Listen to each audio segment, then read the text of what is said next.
Okay, so the anatomy of influence paper, how to organize this beast. Historical events related to the book, controversy, philosophy, censorship, author's relationship.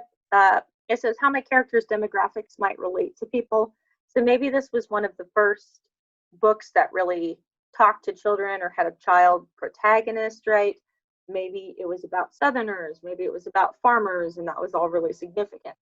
The Wizard of Oz is about populism in the United States. Like, so that's where those character demographics come in. People's reactions to the book, reviews, both back then and now, popular culture, adaptations, technological interactions. That would be not necessarily movies, but like if they made an ebook, if there are online communities related to your novel that you happen to find.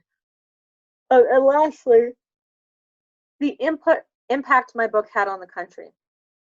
I believe one of you is doing Silent Spring by Rachel Carson, which is nonfiction, and they actually wrote laws about it later on.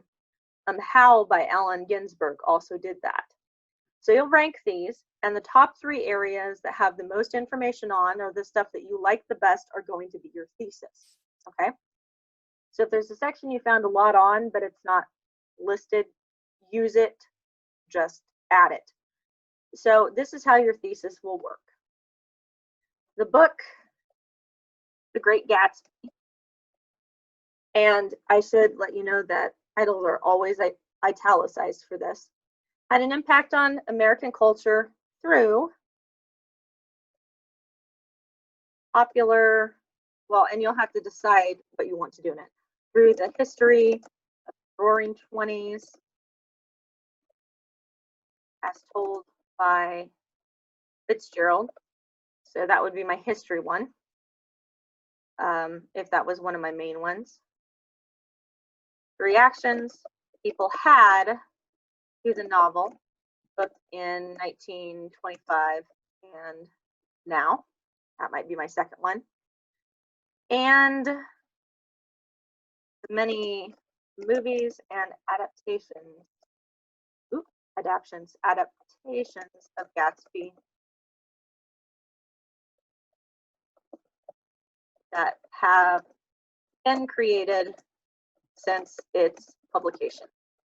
So now I have a thesis. Those are my top 3 areas. I've got history, I've got reactions, and I've got adaptations. I'm going to talk to you a little bit about how you decide the order to go in. You do whatever is logical, okay? So logical order. Let's start with history, like that would come kind of before and around the novel. Reactions would be right after that history, like after it was published. And movies, those are still being made today. So we kind of have a chronological order there that makes sense. Historical events is always a good one to go first. Adaptations is a great one to go last. If you have historical and author relationship, I tend to say do history and then author. Censorship usually lands in the middle. But the point is, whatever you do needs to have a natural and logical order. And then you do the fill in the blank thesis, okay? Super easy. Once you start writing your paper, you're actually going to do each paragraph. Fitzgerald has a Z. You're going to do each paragraph on each of these things, right? I'm not talking about writing body paragraphs yet, but I am going to be making a lecture video on that. But just suffice it to say you're able to do this.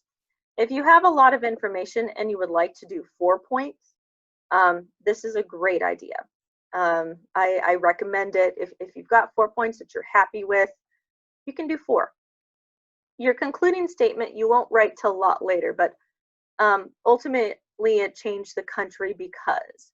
So why is The Great Gatsby a classic, right? Presented in the 1920s in an understandable, relatable way that people still are interested in, particularly through movies, right? Like people are mostly familiar with The Great Gatsby through film now, okay? So that might be your concluding statement. I am not going to go through this. I am just going to show you it briefly.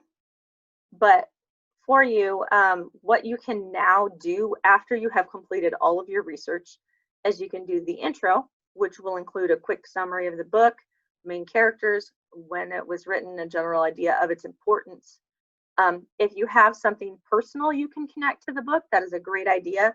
Like, I read this at this time, or you can actually start with a quote from the novel and talk about it. That's a really great idea. And then you move into your fill in the blank thesis that you created up here, okay?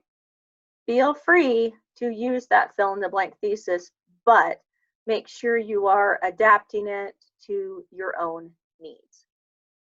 So at this point, it would be super simple for you to write the intro because you already have all of the parts.